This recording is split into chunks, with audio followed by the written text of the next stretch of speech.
Hello, themes and approaches students. Mr. Lassiter here with you. And in this video, we're going to be looking at our next historical thinking skill of contextualization.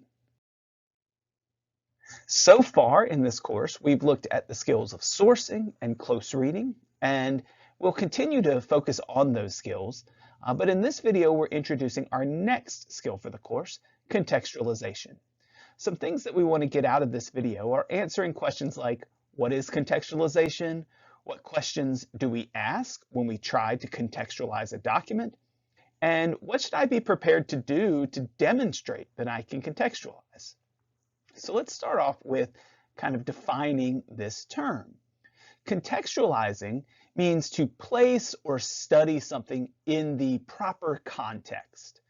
And if we use that word context and it's part of contextualization, we should know that context comes from the circumstances that form the setting for an event, statement, idea, or in this case, perhaps document, in terms which can be fully understood and assessed. So when we're thinking about contextualization, we're trying to place or study our item in the right circumstances, in the right understanding of the background for something that has happened. So what questions should we ask when we think about what contextualization looks like? Well, the first question we should consider is, what is the origin of the source? When and where was this source created? How might the circumstances in which the source was created then affect the source's content? What is included in the source? And that is a big question, right? Thinking about what the origin is, when and where something is created, is something we've already been doing when thinking a lot about sourcing. But then we have to think about how those conditions affected the source itself. You might break this question down into more detail and think about how the political, economic, or even cultural conditions of a time period, or how the author experiences those, influence the creation of the source, influence the author's perspective, or influence what they chose to include in the source in a significant manner. So what is it that you are expected to be able to do when contextualizing? Well, the first thing we want you to do is to simply recognize that sources are products of particular points in time. That's a key element to understanding sources that we use for history. They are products of their time period. Secondly, we want you to understand how context and background information influences the content of the source. Understand that connection between that context, between that background, and what the source says. And of course, in this class, we're also asking you to explain your line of thinking clearly and completely in writing. So when we think about context, it might be a little bit easier to think about it by breaking it down into kind of two different realms or two different sizes, what we call big C context and little c context. When we think about this big C context, or the context of a document, we want to think about the broader setting of the time period under study. This is kind of the overall context that you might write for an entire paper or an entire research project. Oftentimes we kind of locate that in the introduction. It's those big ideas that allow the reader to kind of situate themselves in a time period.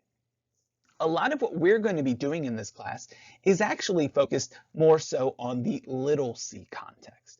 This is focused much more narrowly on the document, passage, image, or artifact that we're looking at in class. We want to think about, what is the origin of this specific source? How could the political conditions or cultural conditions affect what the author says or depicts in their source? How did that affect their word choice, right? Remember, keep in mind that there's connections between contextualization and close reading. So we might have to close read in order to make some of these connections. I think it might be a little easier if we look at an example.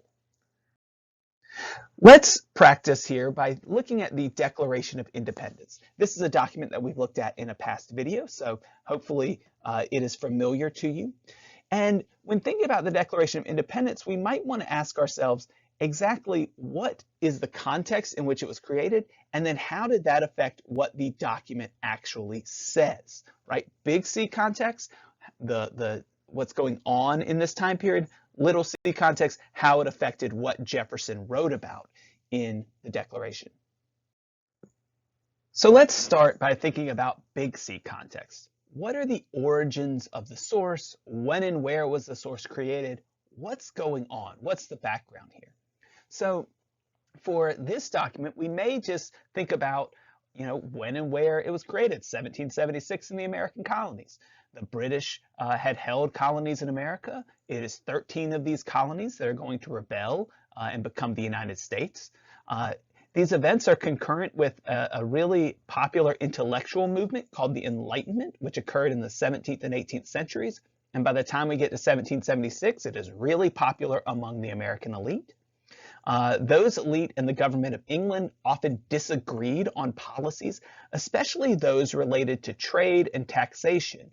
The colonists were very unhappy that Britain was taxing them, as they said, without their consent. You may remember the phrase, no taxation without representation, from your middle school history course.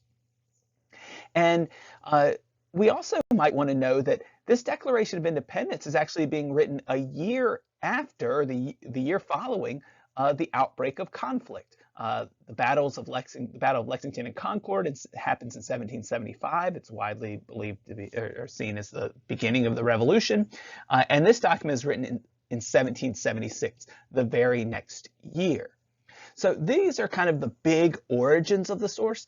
We aren't directly relating them to what the source says or the content of the source yet, but more to give us that big picture. So when we start reading our writing, or someone starts reading our writing, they get an idea of what we're learning about. So let's think now about little c context. How might the circumstances in which the source was created affect its content, what it says? Okay, again, this is a big one. So we're going to think here more specifically about kind of the cultural, political conditions and the ideas of the time period and how they affected what Jefferson says. So let's start by thinking about the Enlightenment. That's what I'm going to focus on here, although we could focus on several other aspects.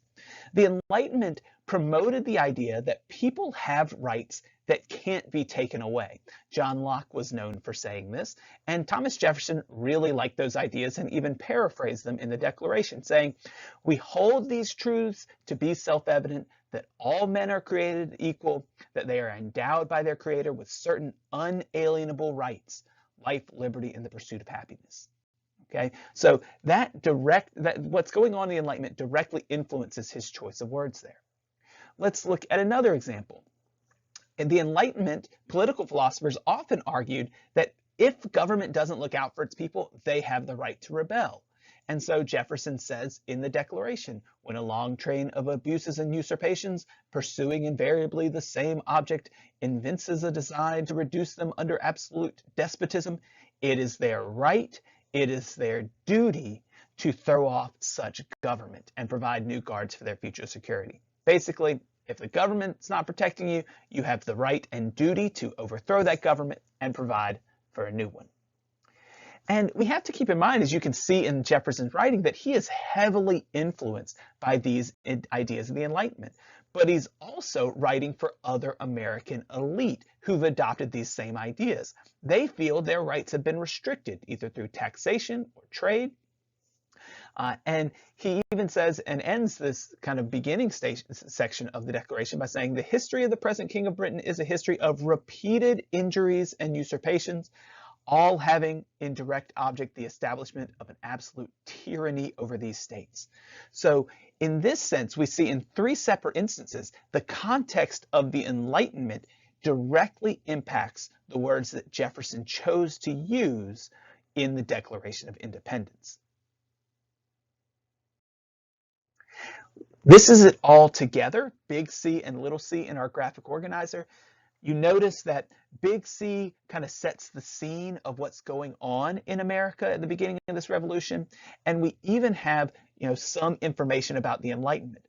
But we use that Enlightenment to try to unpack this document and really learn how this time period affected what the source was saying. All right, that's all for your notes today. What we would like you to do now is come up with 3 takeaways from this video. Keep in mind, our goals for today were to define contextualization, figure out what types of questions we ask when trying to contextualize a document, and then try to figure out what you should be prepared to do to demonstrate that you can contextualize. Again, that's all for today, and we'll see you in class.